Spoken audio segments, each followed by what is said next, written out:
nakikita natin, Martin, na inabot na kay Kaloy yung ating watawat. Yung malaking version. Yung malaking version. Yung malaking version ng ating watawat. Hawak-hawak na ito ni Kaloy.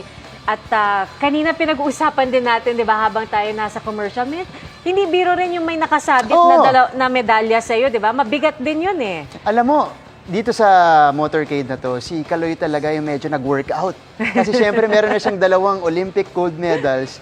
Tapos, hawak pa niya yung watawat na medyo, napakabigat niya. Pag winawagay-may mo yan, mabigat din yan. Pero syempre, si Golden Boy, siya yung may opportunity na gawin yan.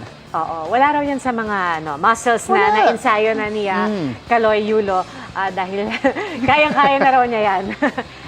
Hindi naman daw yan vault or kaya floor. Oo, mas matindi pa doon. Oo.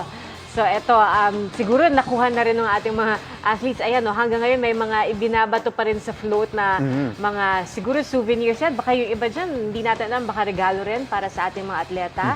Pero alam mo, nakakabilib, Martin, mula dun sa pag-alis nila sa Aliw Theater hanggang ngayon, wala silang dinaanan na walang nakaabang sa kanila. Talagang napuno nila yung buong ruta na yan. 7.7 kilometers. Yeah.